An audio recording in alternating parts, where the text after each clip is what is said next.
Hey guys, how you doing? Hope you're having a wonderful day, and thank you for coming through again to learn how to build emails. So today I have in front of me three designs. I've got this. Let me see if I can grab a tool to show you where I'm highlighting. Uh-oh. So it darkens everything. I didn't want to do that. Let's try to do this. Okay, maybe give this one a width of 32. Alright, there you go. So today I'm gonna be building this email, yeah. And on the next tutorial I'm gonna be building this email. And then in the next tutorial I'm gonna be building this email. But you know what? I'm not gonna go through every little detail, okay? That's for a fact. I am gonna need to build this email. It's something I have to do, but I'm not gonna go through every little detail. But for you to get all the details that I've had to put in for this email to actually render across different email clients such as Gmail, Android, iPhone, and all the other rest of them, you need to watch the course, okay? I cover all in-depth tutorial, but without wasting much time and having said all of that, have gone out the way, let's see what we can do. So what I'm gonna do is, if I do this, all right, that was the last two. So what I'm gonna do is do that, maybe do white. Okay, right, okay, that would do fine anyway. So I've just covered that up, and I'm gonna get rid of this rectangle tool so that we just focus on, if I just zoom into where we want to go.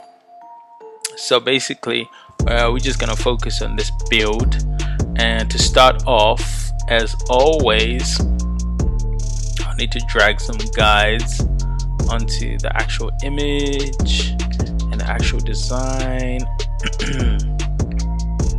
Particularly these guys can just be random.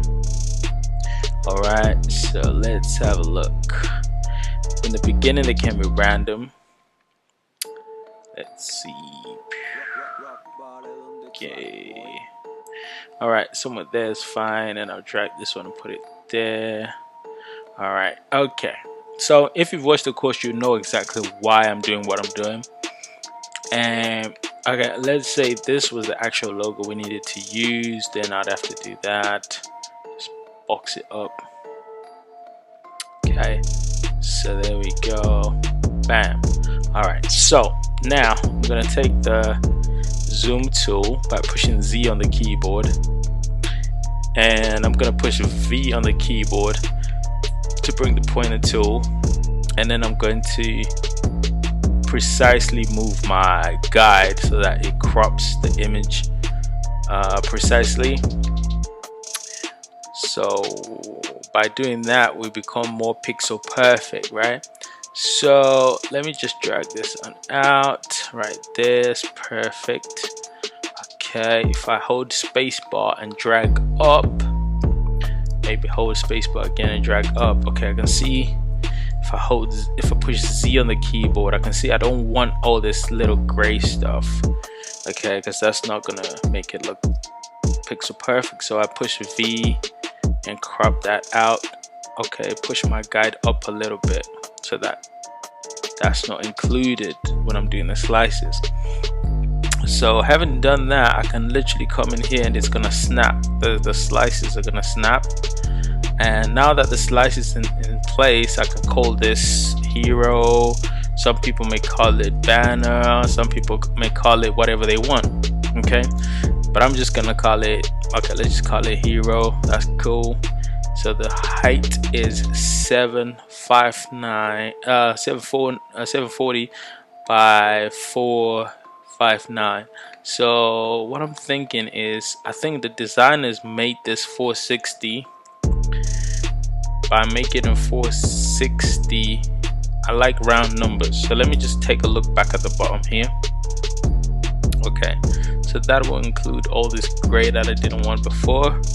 Let's take a look at the top. Okay, so at the top it's you can still see it's perfect, so I'm cool with that. All right, and again, this is all covered in the course if you're actually not sure what's going on, but basically you need to be pixel perfect and precise every time. So now I am going to try to see this image. You know what, I'm gonna cut it up here. If I push V on the keyboard and push there. Okay, so I've got a trackpad, so I'm just pinching out and pinching in to zoom in and out, but you can do the same thing if you actually push Z on the keyboard, and you can zoom out, you know, this tool here. So but yeah, so now I'm going to push V on the keyboard and push up whilst holding shift so that it snaps to the pixel when I zoom in. So that zooms into the bottom. I can push Z on the keyboard so that I don't have to pinch on the trackpad, and I can push V on the keyboard and then hold shift whilst dragging out so that it snaps to that last pixel edge. Okay, so that is looking perfect to me. If I zoom into this corner, yep, that is perfect. All right, so I got this image. If I push C on the keyboard, get the crop tool, the slice tool, double click it and say fella. So again, this is 441. The designers would have maybe made it 440 by 440, so I'm gonna go with that, but I'm gonna look on the image to see what was removed when I put 440. So this last little pixel here was taken out, so I don't mind it being in there anyway. That's fine with me, but at the top I don't want any white.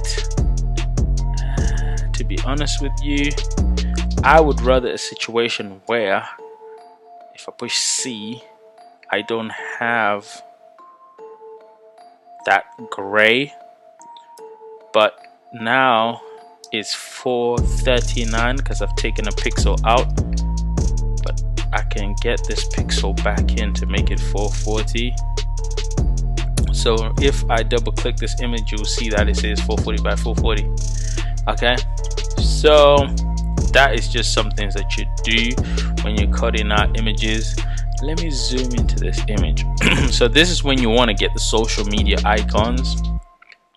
So maybe if I put that there, okay, let's just work with this for now. Let's see, I'm gonna push C, crop this out, see how much number we get. 56 by 56. So I am gonna try to go 50 by 50 because I know how the numbers go sometimes, especially these social media icons. I'll call this let's call this icon Facebook. Okay. And I'll hit OK. So now what I'm gonna do using the arrow keys, I'm just gonna move everything around till it's proportional to where I want. It's too much on the bottom. That's perfect. Okay, let's see. Maybe one to the right, then one to the right, one to the left. All right, about there is fine. So what I'm gonna do is now push V on the keyboard, move my bottom one to there. Matter of fact, zooming in would help. Press V. Press V and snap it to there. That's perfect. Move across, press V again, and then move that one to there, so that I get the 50 height. When I crop this one out, double A. I did it with the lasso tool. I was supposed to do it with the slice tool. Alright, so now I get 50, so I need to change that width to 50 and call this one Instagram. Okay, I hope this is making sense so far. If not, I definitely know you have not taken a course. Anyway, let's slice out Twitter. Double click and say Twitter. But one thing I've done wrong is I need to say icon, so that when they stack in sort of like the same location. Hold Control and double click and this one I have to call it icon Instagram. Okay, now if I hold control, come back to this one and get selected, zoom in a little bit. Now what I need to do is push to the side 1 pixel. That's fine, that's centered. So yeah, all my graphics have been saved. These buttons, I'll use proper HTML, so I don't need to cut them out.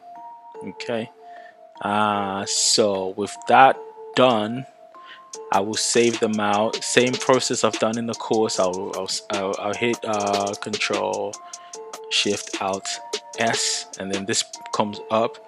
And what I'm going to do is I'm going to export them out. Same thing that I've done in the course, nothing new. I'm going to check the file size. This is 182, maybe it's a little bit high, so I changed it to very high, so it's 108. That's perfect. I'll come down to this one. What's this, 124?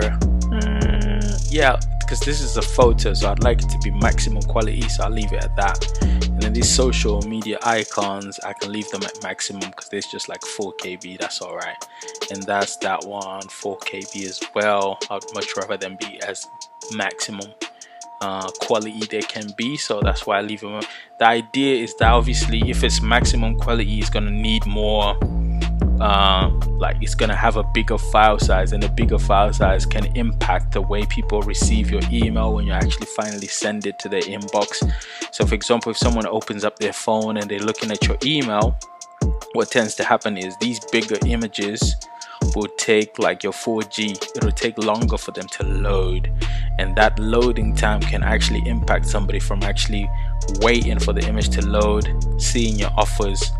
They just might just be like so annoyed of waiting. They'll just be like, oh, just come out of your email without even having clicked the buttons. The reason why we send out these emails is for people to actually click the buttons, click the images, whatever, and go to the website to do a purchase or find out extra information. So if the people are having to wait a long time for the things to load, then they're just not as likely going to get involved. So you don't want to have big file sizes. That's why here, like on the image, it was on maximum, it was like 182, which is not a lot. That's fine, but I just felt like, okay, let's just drop it down a little bit. So 100, 108, that's still fine, that's still good. You don't want to save images which are like 1 megabyte, because 1 megabyte does not make no sense. So, you know, keeping the numbers low is perfect as always. So right, I'm gonna save these images out, and the next time you see me up in Dreamweaver. But if you've been confused so far, you know what? The course is available, and like I said, this is not gonna be like a whole full tutorial, but I'm gonna take you into certain bits. So I just wanted to share that insight so that you guys keep motivated in terms of learning how to build emails. Why not? Yeah, you know, something you can do, something you can learn. It's so simple, it's not that difficult. And during the pandemic, you can work from home, so you know, why not take it out on? So yeah, again, it's been your boy. Hope you've enjoyed this one, and I'll see you in the next video. Thanks, peace, bye. Hey, hope you're having a good day. I got some good news. The course is now available. Click the link below to get full access. And if you're new, consider subscribing.